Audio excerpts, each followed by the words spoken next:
by Rahul Gandhi was another bizarre claim that has now been called out. In breaking updates coming in, the leader of opposition in the Lok Sabha and Congress MP Rahul Gandhi claimed that the NDA government had sent late Union Finance Minister Arun Jaitley to threaten him for trying to fight against the farm laws that they were introduced by the Modi government. And after Rahul Gandhi's claim, Arun Jaitley's son Rohan Jaitley has reminded Rahul Gandhi that his father died before the farm laws were even introduced. Listen in. Sir, one sensational claim made by Mr. Rahul Gandhi, who is also the leader of opposition, who goes on to say that late Mr. Arun Jaitley, the former finance minister, when the farm laws protests were going on, and in fact when Rahul Gandhi was speaking against the farm laws, he was asked to not to do so, otherwise action will be taken against him. He said he was threatened, and then Rahul Gandhi replied कि उन्हें पता नहीं है कि वो किसे कह रहे हैं.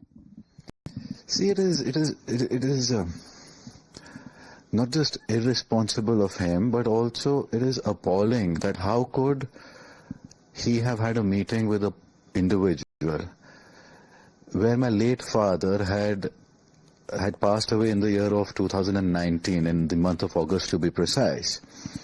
And whereas the farm laws were something that had come by around the mid of 2020.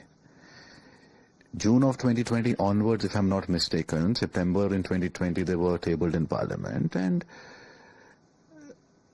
it's an unknown fact as to how could he have met an individual who was not there with us when the farm bill was being introduced in Parliament. It's highly irresponsible of him, despite being the leader of opposition, holding such a high public office, of making such statements without any basis. He also goes on to say, sir, कि उन्हें पता नहीं है कि वो किससे बात कर रहे हैं. He says this, and he also mentions about the conversation that took place, and he was speaking against the laws, and that's why he was asked to, not to speak, otherwise some kind of action will be taken against him.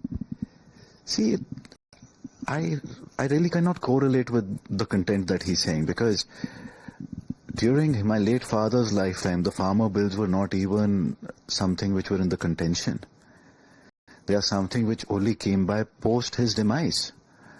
And if he's being threatened and intimidated by a person who's not between us, is unheard of at any level of humanity. It's appalling that he has been consistently making statements about people who are not between us. It was Parikar Sahab at one point of time. Today it is my father. It is well suited for a man like him that he should get into active debates in Parliament and have these questions raised there and interacted with the Treasury bench on clarification on, since he's the leader of the opposition.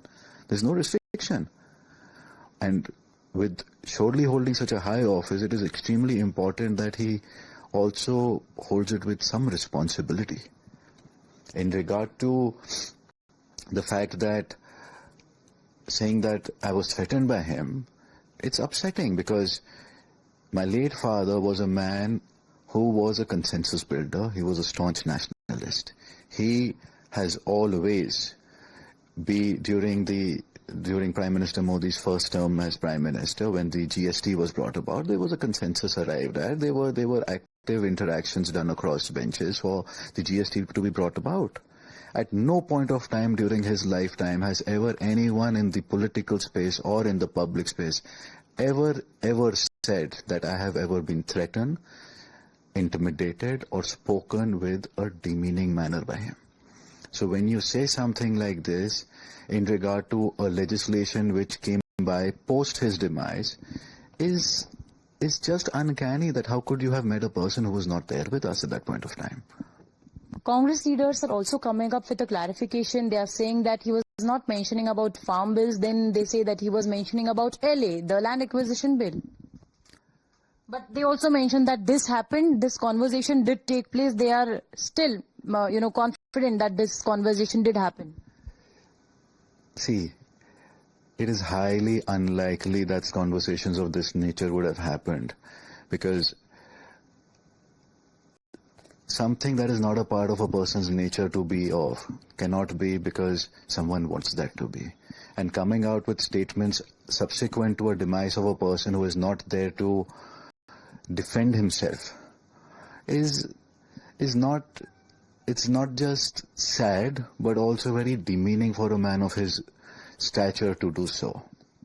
Sir, also in fact it's factually incorrect, because if we see about the farm laws, this entire thing happened since the year, after the year 2020. Absolutely. And the demise of Mr. Arun Jaitley was in the year 2019. So factually also, if we check, then it's incorrect. Absolutely, it's factually incorrect, because the farm law legislation only happened subsequent to his demise, and it is exceptionally important. Whatever the Congress party or the other leaders may say, that it is very important for a person holding the leader of opposition's post to behave responsibility, to have his data analyzed, correct, fact checked before quoting and referring to it. There has to be depth and research which has to go in before you speak, and certainly that's been missing here on multiple occasions. So, do you think that just to attack the sitting government or their former ministers or someone who was as senior as Mr. Arun Jaitley, is it correct on his behalf also, being a leader of opposition and making such kind of statements? See, that is something which he will have to review himself on what he says, but he needs to start acting a little more responsibly. So listening to what Rahul Gandhi had claimed, this was a claim that was made by him. He alleged that he was threatened by Arun Jaitley, and that is what led to this entire political firestorm. I remember when I was fighting the farm laws, and he's not here anymore, so really I shouldn't say it, but I will. And Arun Jaitley ji was sent to me to threaten me. And he said, you know, if you carry on down this path, opposing the government, fighting us on the farm laws, we will have to act against you. Now, in the latest, we have another reaction coming in after Rahul Gandhi's claims